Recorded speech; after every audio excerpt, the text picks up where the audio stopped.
Hey, this is Anney. And Samantha. And welcome to Stuff I Never Told You, a production of iHeartRadio.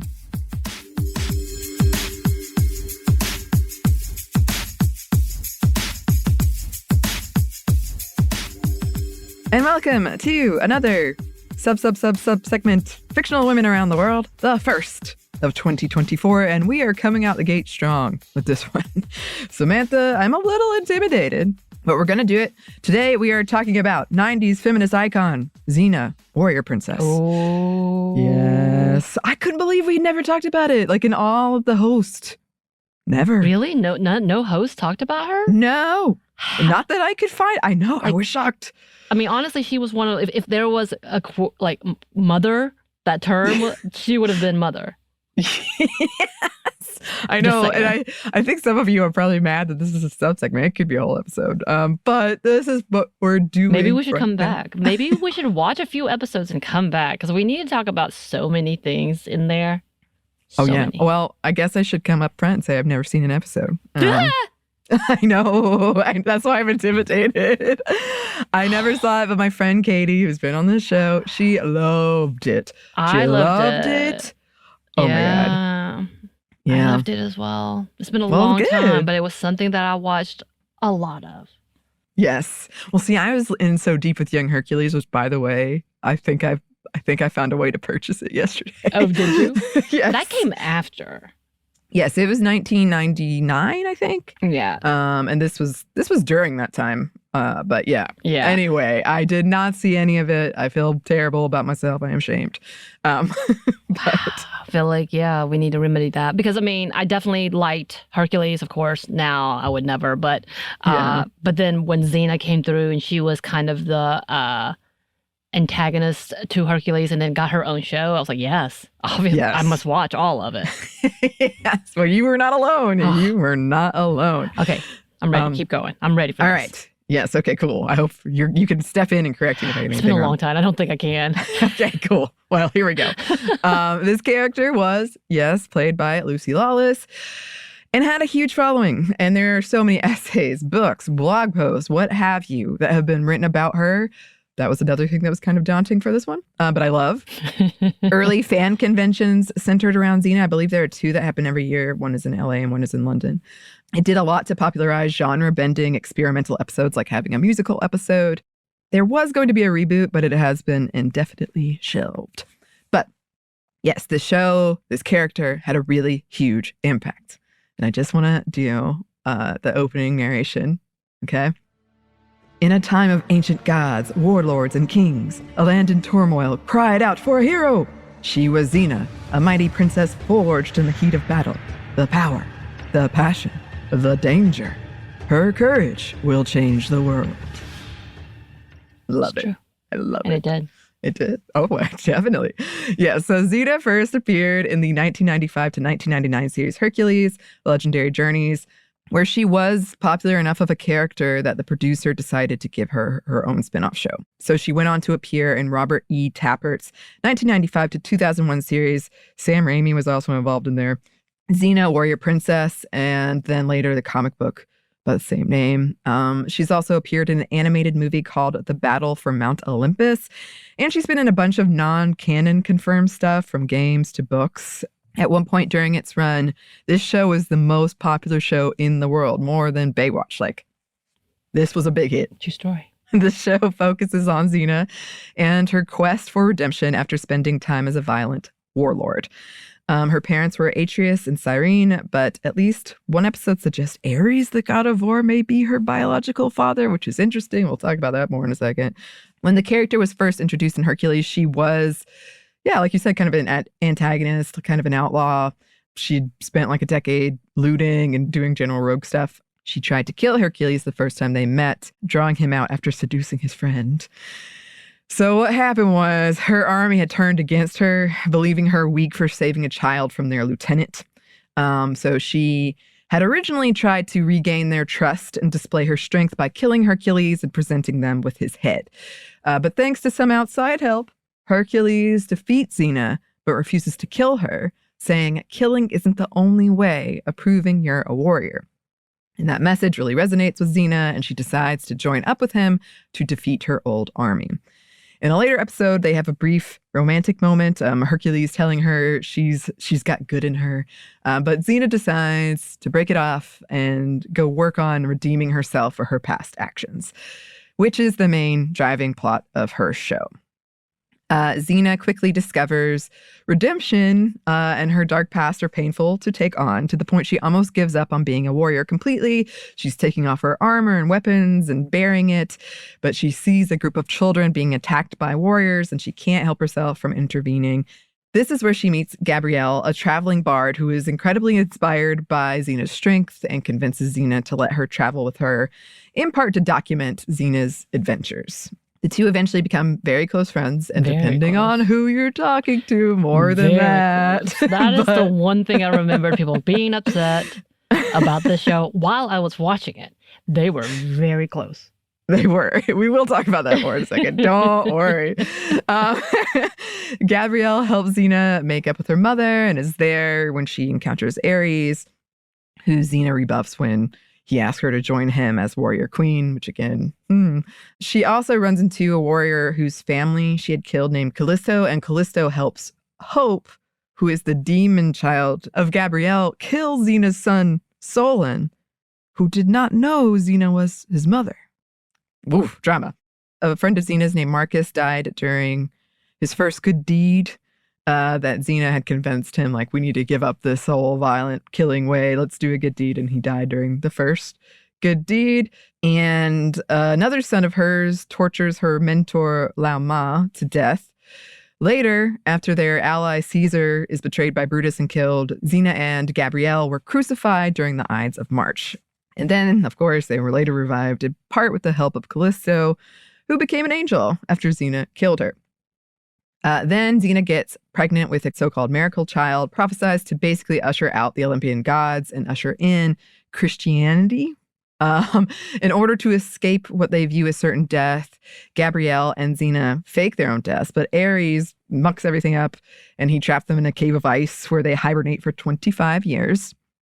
Meanwhile, Xena's daughter Eve was taken in by Roman Emperor Octavius, and she's now known as Livia, the champion of Rome. She's very active in persecuting the followers of Eli. Eli was key in Xena's resurrection. Eventually, Xena secures Livia's forgiveness, and Livia retakes the name Eve and takes on the mantle of the messenger of Eli. Eve is baptized, and Xena is gifted with the ability to kill gods as long as Eve is alive. As it turns out, Xena brings on the prophesized twilight of the gods after she kills a bunch of them to protect her daughter. Oh, and she does this with the help of God and the Archangel Michael. A lot of interesting things going on religiously here. Ares also helps, sacrificing his immortality so that a badly hurt Eve and Xabrielle can live. Xena would go on to help him get his godhood back later. She ends up giving her life to defeat a gladiator named Yotashi and ultimately chooses to stay dead so that the souls of the 40,000 people she killed as a warlord can find peace. Her spirit is later seen with the spirit of Xabrielle, and this is only one of many lives Xena will lead with Xabrielle, her soulmate, and the two of them fighting evil together. That's what they're sort of told.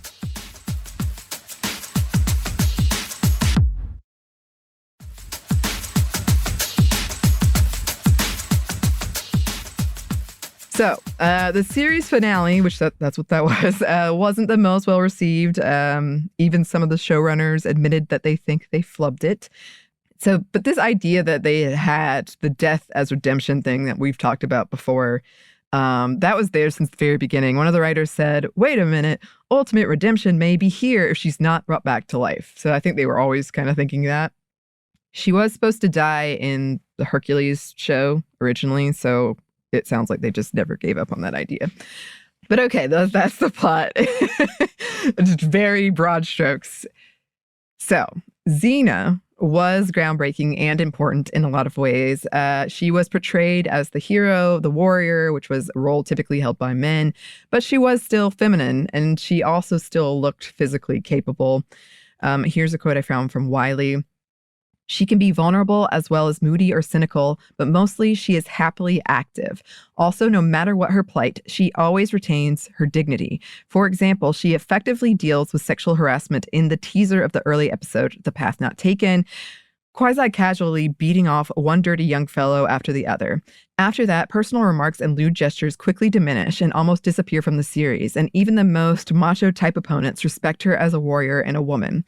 Xena is as much a woman's fantasy as she is a man's, and that is her charm, as well as her power.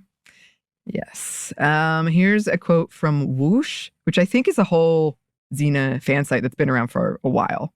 In context of this paper, the character Xena certainly appeals to the pleasure in looking, yet she is hardly a passive object.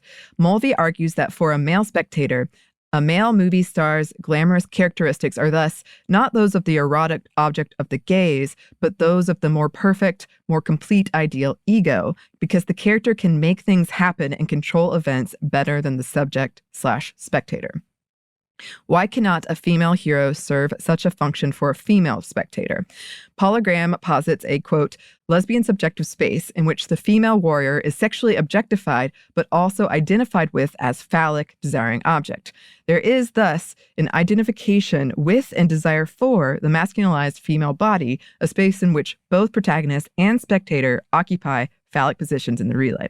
Listen, when I'm telling you there are essays and books written about this, this is just a taste. Like she was a different type of character woman. Like Lucy Lawless broke some boundaries because her outfit, even though it was like skirt and ridiculous, but at the same time it was still like heavily like geared so it looked masculine, though it was still feminine. Like it everything about it. Yeah, it was very functional. They even brought up, there's like a lot of examples they gave of like, there's an episode where she has to pretend to be like kind of like a sex object and they ask her to dance, but then she like does it, but is still clearly in control of the situation. You know she's gonna like whoop them. Yeah. It's really good. But yeah, this does bring us to, I guess you'd pronounce it Xabrielle. Oh yeah. Xena and Xabrielle. That's what it was called. Yeah. Okay, so Xena had a lot of romances, including with Caesar, who betrayed her. But many of them were heavily hinted. Even the showrunners have been like, no, we wanted you to think that with women. So with Caesar, a lot of people think she was more into Melilla, who Caesar killed, and that's one of the big things that ruined their relationship. Her relationship with Lao Ma is often viewed through a romantic lens. Akemi, too. And these are all women. But also Marcus, yes. Hercules, yes. But so many people were shipping Xena and Xabrielle. And I was looking at pictures of them together from the show, and I was like, well, damn. Right. Yeah. Like, I just clipped onto a YouTube of them, and the comments on there, the way she looks at her so softly. Like there's comments all the way down. Kind of like your response to Luke and Han in that one scene. There's so many of those in Xena for Gabrielle and her. Yes. But even in passing, I was like, oh, I can see it. Yeah. I can just see why people thought this. They have looks. And I have a few examples of why people thought this that I'll share in a second, like specific examples. But first, I didn't know this.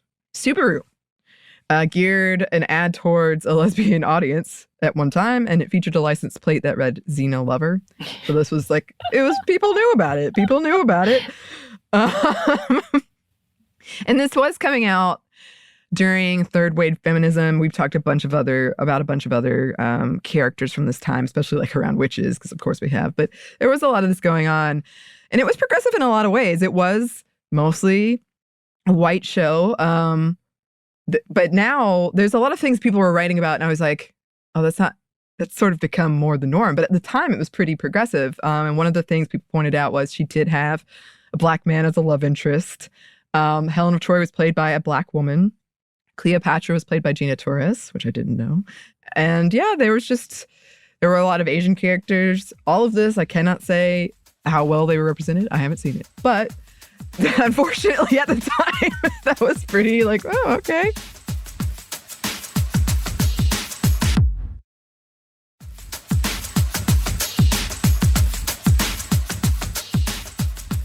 Of course, I have to talk about this. Came out in the early days of internet fan fiction. And because people were shipping Xabrielle and Xena so much, left an impact that is still there today. So fans of Xena popularized alt-fic, or alternative fiction for same-sex romantic fiction. The term Uber or Uberfic originated with Xena fan fiction, referring to when characters are written or depicted in alternate universes, but are still basically their canon selves. So like reincarnations or past selves, things like that. Which, by the way, that's how the show pretty much ended. They were like, this is your soulmate. You're going to have many lives together in different forms, but you're always going to be fighting together. It also kind of popularized, which is now sort of a joke, but the sex and subtext. Yes, a lot of this relationship was subtext, as in you're reading between the text, you're reading between the lines, you're looking at the looks that they share, you know. So many looks. Oh my gosh, but some of it was pretty in your face. I was reading about it. I was like, okay. So here's a quote from Sci-Fi. Xabrielle finds herself trapped in a ring of fire, and only her true soulmate can brave the flames to free her. Even without her memories, Xena gravitates toward Xabrielle and awakens her with a kiss. This is right around the place in this series where the word subtext no longer applies. It doesn't get much more openly gay than this, folks. The flirting between Xena and Xabrielle is blatant. References to Sappho as Xabrielle's all-time favorite poet abound, and there is a lot of friendship bass. And the fish puns are plentiful, to say the least. Xena dresses in drag, Aphrodite appears in all of her godly glory, and Xena goes through heck just to gift Xabrielle with a love poem. If that weren't enough, she pops on the helmet of Hermes and flies around holding Xabrielle in her arms. Truly one of the queerest episodes of television we have ever seen, and a nice almost end to the love story between Xena and Xabrielle. I had to like really cut down on all these quotes because I was like, this sounds amazing. They want to be buried together. The fates agree they cannot be separated. They kissed. Though it was like the spirit of Xena in a man's body, but it still showed them kissing, which could still, you know, at that time get you in trouble with censorship. And so that a lot of the creators have said, like, we were trying to be as obvious as we could without getting censored. So they knew about it. They were in on it. Apparently, in the most recent comic run that was largely helmed by women, the pair's romance was made official. Lucy Lawless called their relationship definitely gay and said there was always well, she might be or she might not be, but when there was that drip of water passing between their lips in the very final scene, that cemented it for me. Now it wasn't just that Xena was bisexual and kind of like her gal pal and they kind of fooled around sometimes. It was, nope, they're married, man. I will say Lucy Lawless has always been all 120,000% playing into that. And I don't think it was like token, especially during that point, because that wasn't something that was lauded as being heroic. You know what I mean? Like people trying to find that diversity. Right, it was like you were taking a risk. Yeah. For a family show. Yes. And she has a quote about that I wanted to read because she has embraced the queer reading of it. So this is from Collider. The fact that they should be judged unequal writ large is disgraceful and unacceptable. Good souls. I hate that kind of injustice against children. People are queer or straight or whatever they are from before the time they're born. So to be educating them as less than, getting those messages implicitly or explicitly from such an early age, it's a violence to me. It's violence against children, and that just goes throughout their lives. So we want to eradicate that, stopping violence to children, telling them that they don't belong. It's so upsetting. So yeah, she has been outspoken about it. I did want to note, you can have I'm a big believer of platonic soulmate. It doesn't have, the soulmate thing could be platonic. It's with all this other stuff that you're kind of like, huh? But you and I have talked about this before. Like, I feel like you totally can have just like your friend that's ride or die there for you. But given a lot of the other things, this feels we start exchanging looks. Yeah. Like that, and if we start like your partner will kick me out. Like never again. But yes, this was a show that featured a lot of women, strong women, complicated women, relationships between women. Were there problematic things in episodes? Yes. I read about one that apparently scarred a bunch of people. That was like some dream sequence where Xabrielle was a mermaid. I was reading about it like, whoa. I remember this one. But, well, it's probably for the best, it sounds like. It was really, really groundbreaking, and the impact of it is still felt today in our culture, on the internet. I love it. In 2006, Lawless donated her personal costume to the National Museum of American History. So it's like in a museum. That's so cool. As it should be. That is so cool. Yes, I think we should come back and dig into this more. Yeah, you opened up a whole door that needs to be crossed, and we need to have this conversation because I need to remember this. Because I just remember thinking, even my very conservative, I think I kind of shied away from it because I was getting conservative. I was like, I don't know if I can watch this. Right. But I still loved it. I mean, the fact that they put it in a commercial shows how much people were thinking this is a pretty queer show. I also like that Subaru just went all the way in. They already have this reputation anyway, and I love it. Right. You do you. But it's like they're like, let me go ahead. Yeah. Oh my, I love it too. I had such fun researching this. And I definitely had to cut myself off because I was like, oh gosh, I can't read a whole book about this right now. But listeners, if you have thoughts about the show, you're going to get so many comments. I can't wait. I'm so excited. I cannot wait. Please let us know. You can email us at stuffmediamomstuff@iheartmedia.com. You can find us on Twitter at Momstuff Podcast or on Instagram and TikTok at Stuff I Never Told You. We have a TeePublic store and we have a book you can get wherever you get your books. Thanks as always to our super producer, Christina, our executive producer, Maya, and our contributor, Joey. Thank you. And thanks to you for listening. Stuff I Never Told You is a production by iHeartRadio. For more podcasts from iHeartRadio, you can check out the iHeartRadio app, Apple Podcasts, or wherever you listen to your favorite shows.